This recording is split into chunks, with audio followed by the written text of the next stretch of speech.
Hello, everyone. Back again with hopefully a new series of sorts, if you want to call it that. I'm going to be doing uh, putting some lessons up on this church YouTube channel of some lessons that I've done in our jail Bible study, our jail class. And I say jail Bible study, but really we've been doing a variety of things. We've been covering over the past 3 years or however long it's been now, we've covered all sorts of things. And from my end, there's other teachers as well, but from my end, some of the things that we've been covering include church history, include like big concepts about God and about belief, and about interpreting the Bible, which is what I'm going to talk a little bit about today. But maybe they'll be helpful for you because I can't really use as much time to cover these kinds of things in a sermon time on a Sunday morning as I would have here, maybe in a longer form video. So I'm hoping that this will be helpful to you in some way. So this will be whatever I call this series. This will be part 1, episode 1, lesson 1, whatever. But today we're going to be talking about my favorite book of the Bible, which is Jonah. And Jonah helps us interpret the Bible.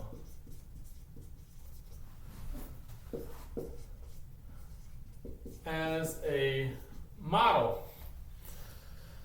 Because there are some questions that we need to ask whenever we're coming to the Bible stories. And with Jonah, we might ask a certain question to start with, like a genre question. What genre is it? And of course, this would be prophetic literature. And we might ask what time period it's coming from. And for Jonah, it's sometime in the 700s BC during the Assyrian conquest of the northern kingdom. Okay? So these are getting at some big ideas to approach every book of the Bible with. We can even ask the question, where does it appear in the canon, which is the canon is another name for all the books of the Bible and how they're ordered, and where does it appear in the lineup of the canon. And it appears in the Old Testament, right? And as we said before, it's among the prophetic literature, and it's Old Testament, and that means something, but we'll get into the specifics in a minute. But we want to ask some of these questions about whatever book of the Bible we're reading, and these questions can differ, right? The canon question can be really significant if it's Genesis, which not only appears in the Old Testament, but it appears at the beginning of the Bible, right? Or if we ask the question about Revelation, which not only appears in the New Testament, but specifically appears at the end of the New Testament. And those placements are on purpose, in the canon. They're telling the overall story. And so the time question is really important, as we'll see. We'll get back to that. That can really differ too, of course, when it was written. The genre question can really differ too. Again, if we use Revelation as an example, that would be apocalyptic literature, so we have to really think about what that means when we're going to read it. Or if we're reading one of the Gospels, Matthew, Mark, Luke, or John, it would be a biography, right? Or if we're reading, let's say, Proverbs, it would be wisdom literature, right? And so we gotta take this into account as we approach reading the Bible. But we don't want to just ask those questions. We want to ask major questions, which is, if it's prophetic literature, then it's trying to give a message, because prophecy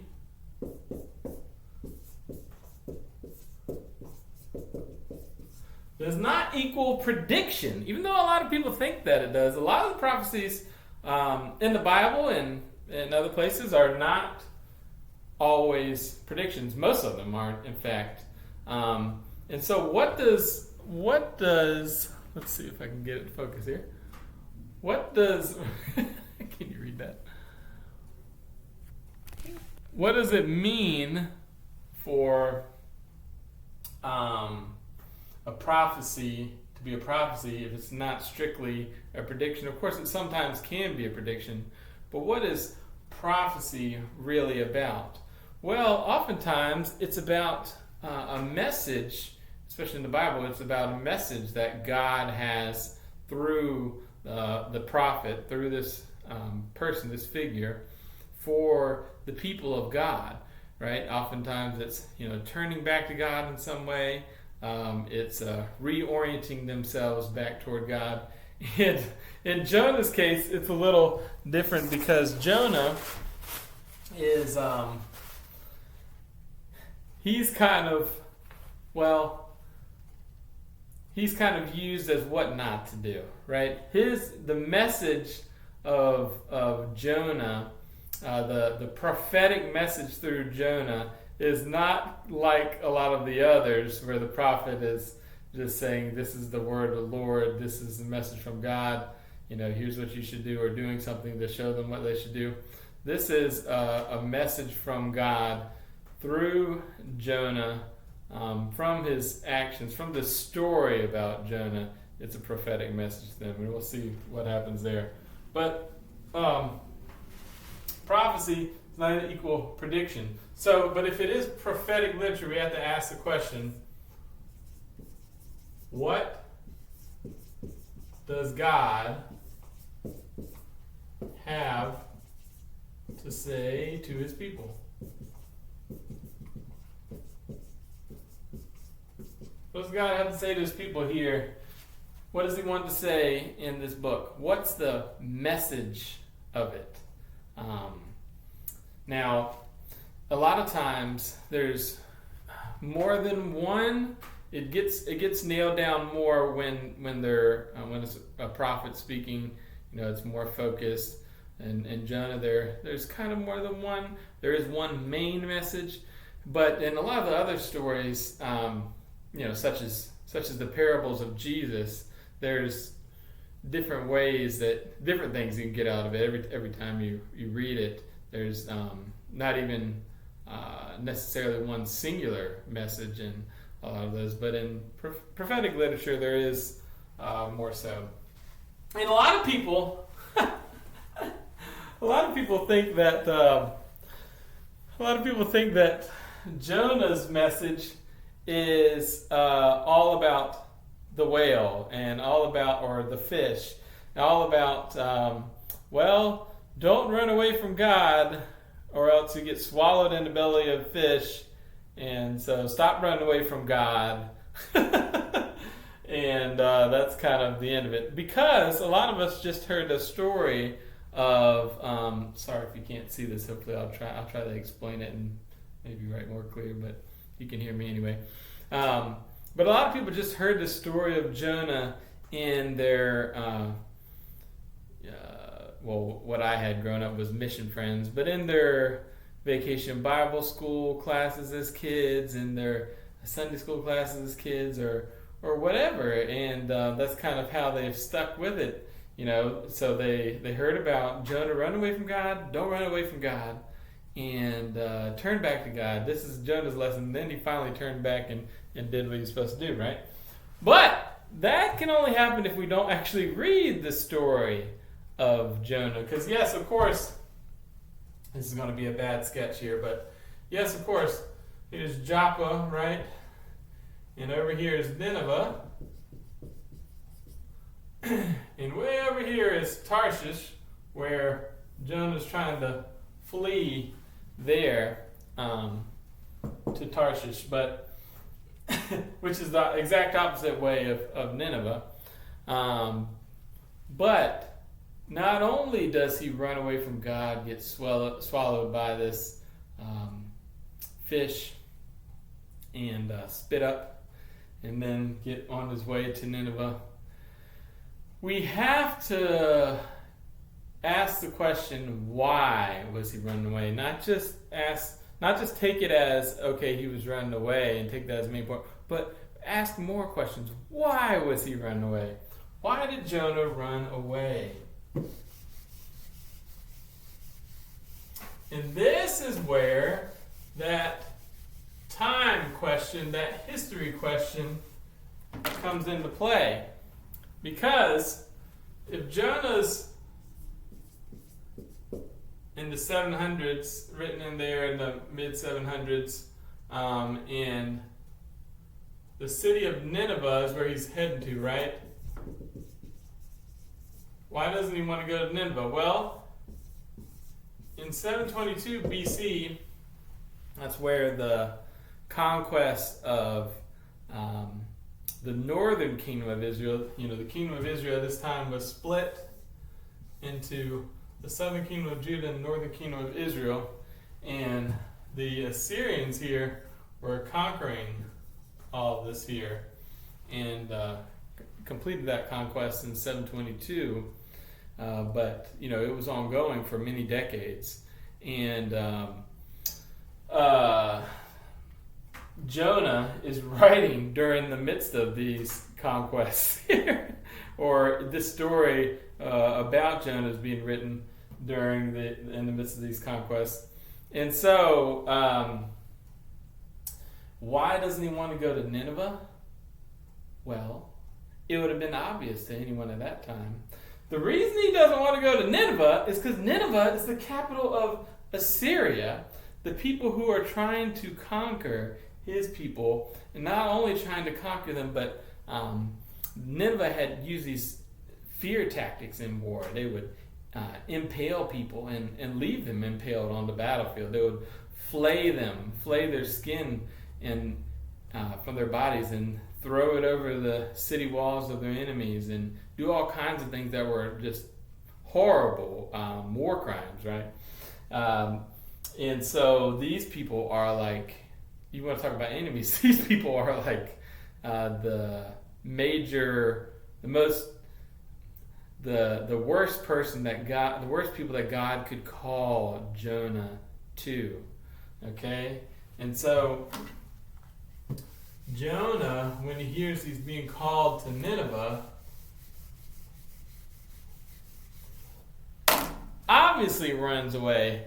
So often we hear the story like, Jonah, why don't you just listen to God and go that direction? Well, what if God called you to somebody who had killed and maimed your relatives, right? Your family, your people? Would you run to them as well? And of course, God didn't explicitly say it, what he would do in the end with Nineveh, but Jonah already knew what God was going to do with Nineveh. In fact, he says this in the end. He goes on this rant and he says, I knew it. when I had preached from this passage, I used that character from He-Man, Skeletor, whenever he gets defeated by He-Man, I know it, and that's literally what Jonah does. And then he's shaking his fist at God, sitting out there outside the city. I knew you were. And what does he say? You are a merciful God.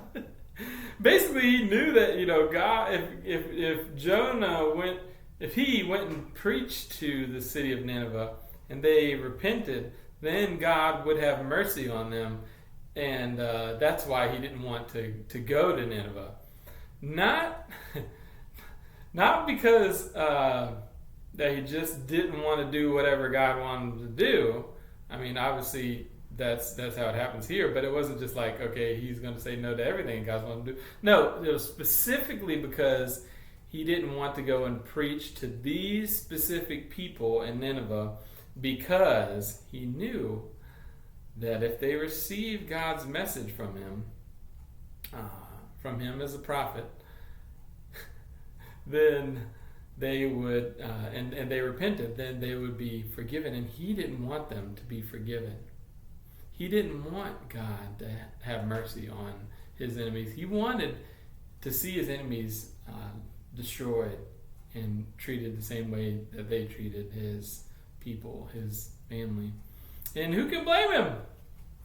Who can blame him? Except, that's not what God calls us to do. And so we can see how the time aspect, how all these genre, time, the history, and looking for this clear message help us to at least get one aspect of the story when we're interpreting the Bible. But we can't just distill it down to one message, and we can't just look at it one way. There's multiple readings that have to happen, multiple ways of looking at each story that have to happen with each Bible story, each Bible book of the Bible, because this is if we were to put a big name on it, overall, this is kind of the historical critical way of looking at the story of Jonah. Okay, and so some people that are reading this, who maybe are not Christians, or who just want to look at it as a historical kind of piece of writing, they'll be all right, that's done. That's what the author meant here. We figured that out. We figured out the main point here, and we figured out the history, all that kind of stuff. But all right, now we're done. But no, not as Christians, we're not done, because Jesus reminds us, and the apostles remind us, that everything, all of it, is about him. And so we have to do what is called, in the fancy terms, a Christological reading, which just means reading it through Christ, as pointing to Christ, as revealing something about Christ. And lucky for us, some of that's taken care of in the New Testament itself, okay? Because in the Gospels, well, let's start here. Jesus just says, when people are looking for signs and miracles, he says, well, you won't get any sign or miracle except for the sign of Jonah, right? And there, he is talking about what happened, because Jonah went down into the belly of the fish, the belly of the whale, right? We'll draw a little fish here for you. And then he went back up again on the land after 3 days, right? And so here he is. We'll draw him here in the belly and then there. And just like that, Jesus is going to, of course, die, right? He's going to be in the belly of the fish. He's going to be in the depths of Hades for until the third day, and he will come back to life. And so this is the sign of Jonah read through Christ. And we can do this. We should do this according to our faith with all over the place with the Bible. But to add another layer to this, of course, so here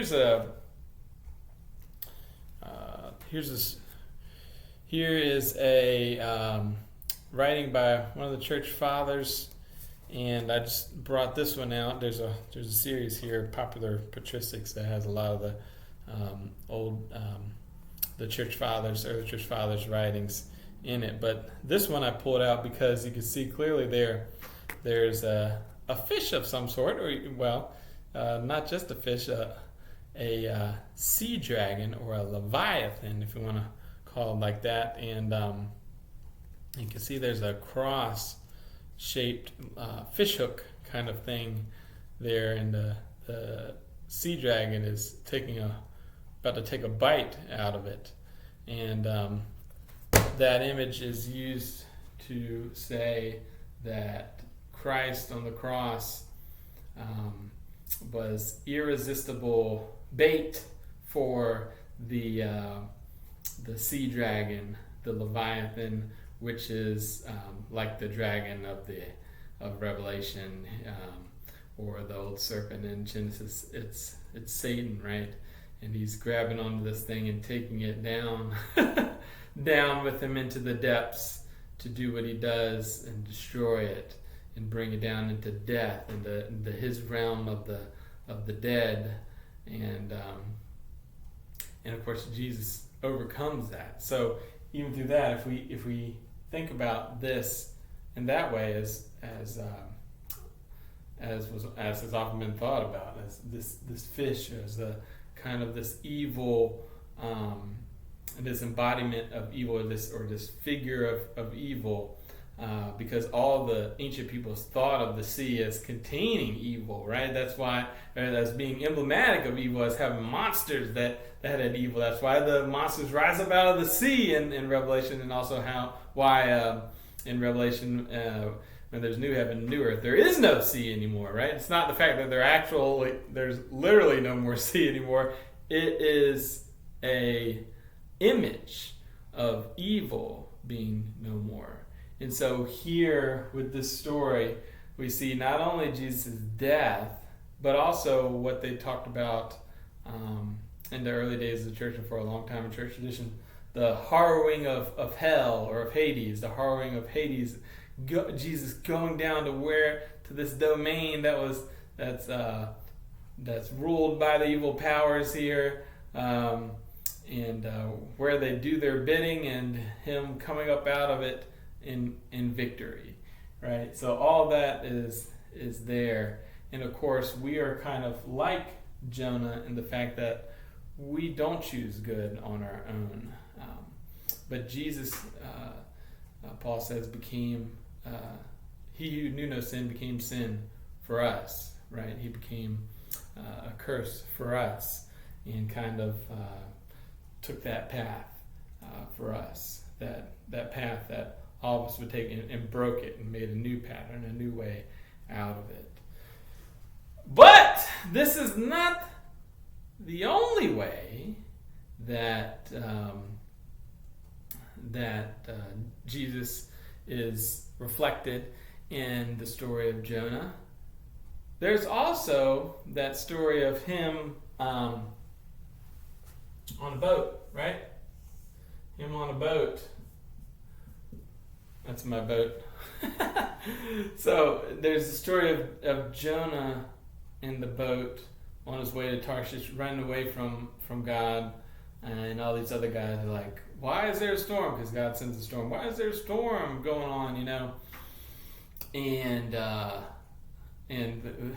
they find Jonah, who's asleep. After they try other things, they're praying to their gods and all this kind of stuff. They find Jonah who's asleep and figure out, oh, it's with him, right? And he says, yeah, just toss me overboard. It's my fault. And so they do, and that's how he ends up in the belly of the fish, right? But this is not the only story where we find a person in a boat and there's a storm, right? There's another one. So here's Jonah. We'll say here's Jesus. There's Jesus, and Jesus, when he's in the boat, there's also a storm. He's with his disciples, and what happens? He's also asleep like Jonah. And, the gospel writers are trying to tell us, like with a wink and a nudge here, hey, he is like that old prophet Jonah, right? Except for the fact that he's like Jonah in this instance, except he's the reverse of Jonah. He's not the one on the boat who's asleep that is the cause of the problem. He's the one on the boat who is asleep at the time, who can take care of the problem, because he is God. He is the Lord. Of course, God caused the problem with the storm here with Jonah, because he was trying to send a message to Jonah, and here God is on the boat and is woken up by his disciples and calms the storm, right? And so we can see Christ in Jonah in that way. However, that's not the only way, and there's probably more. Remember what I said with the with the message here, right? We got that God calls us to give the good news, even to Nineveh. In other words, even to our worst enemies, even to the people that we think are not worthy of his grace. God calls us to them too. So we get this message from Jonah, which is one of Jesus's messages that he not only teaches and preaches, but also lives out. Love your enemy. Love your enemy. The radical call of Jesus. But good students of the Old Testament or the Hebrew Bible, the Hebrew Scriptures, will know that this was present even back in Jonah. This was who God was, because Jesus Christ is the same yesterday, today, and forever. Our God is the same yesterday, today, and forever. This has been what he's calling us to all the way along. Okay? All the way along. Love your enemy. And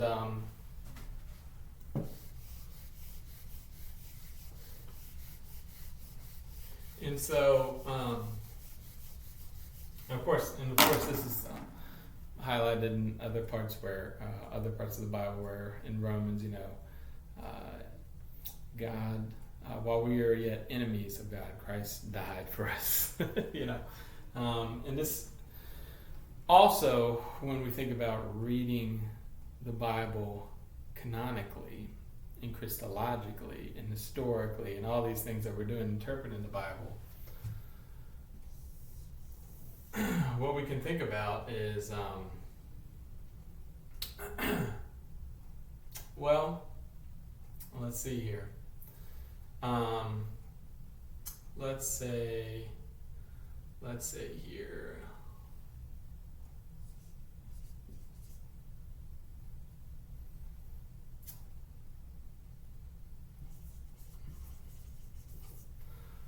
If we did a little graph like this, where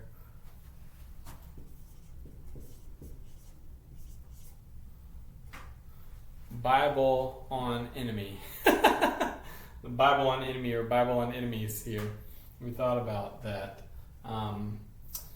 Sometimes we'll have stories in the Bible where Joshua is going in battle and destroying enemies, right? Leave no one alive, and there's times where David is defeating Goliath and destroying the Philistines, and then there's these other stories like where David is told, because you shed so much blood, because you shed so much blood, you're not allowed to build the temple, the house of God. And people who are reading along in David's story might think, well, what's up with that? I thought if anything it would be what he did with Bathsheba that would keep him away from being able to build God's temple. But it's the fact that he was someone who shed blood, right? Who shed too much blood. And so basically what I'm getting at is another part of interpretation here, which will relate back to Jonah as well, which is on different principles, different messages, you could say, that you could take away from different stories, different parts of the Bible. How are we to know what God is trying to tell us, what God's message is? Well, there's a part in Matthew 19, which says, where Jesus is talking about divorce, actually, and he says, it was because of the hardness of your hearts that Moses allowed you to divorce, but from the beginning, he says, it was not so. And then he has this whole part in the Sermon on the Mount, which is, you have heard it said, but I say to you. You've heard it said, but I say to you. You heard it said, but I say to you. You've heard it said, but I say to you, over and over and over again. On all these different ethical principles, these ways of living life, and right before love your enemy part, it's you've heard it said, an eye for an eye and a tooth for a tooth, right? And so, but Jesus is not being contradictory with the Old Testament. Jesus is saying the principle there in an eye for an eye and tooth for a tooth was that, if you're going to take something back from someone who took something from you, then you're not allowed to take more. You're not allowed to go any further except for an eye. If they took your tooth, take a tooth. If they took your eye, you could take an eye. So it's actually a restrictive principle of trying to keep violence at a minimum. Okay, and so God, through this teaching of Jesus, you've heard it said, but I say to you, we can see how he says, okay, you were given this because of the hardness of your hearts. If we use that Matthew 19 language, you were given this allowance to kind of grow and prepare for the fullness of the revelation of Jesus and what he has for you, the full teaching of God, the full way of God. You were given some time to grow. I was walking with you and allowing you to take a first baby step in the right direction. But now I want the fullness of that principle. You see what I'm saying? And so sometimes we see those things that Christ teaches popping out from the pages, like with Jonah, right? Like with Jonah, which is love your enemy. That's kind of the message there, right? Preach, give the good news, give God even to your enemies, and give grace even to your enemies.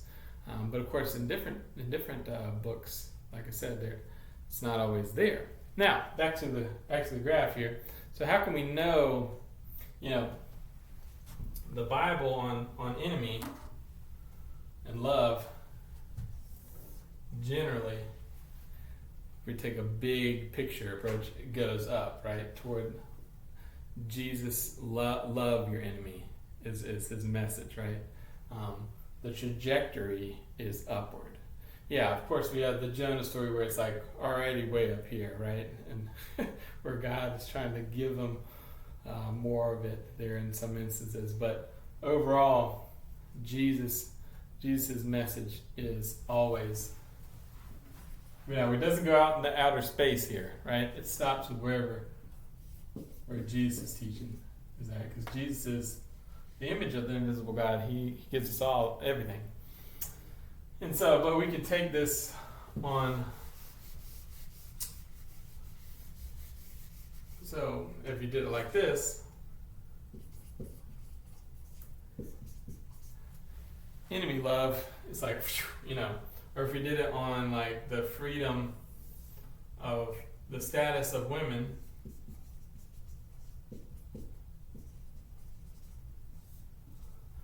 by the time we get to Jesus, it's going way up, status of women,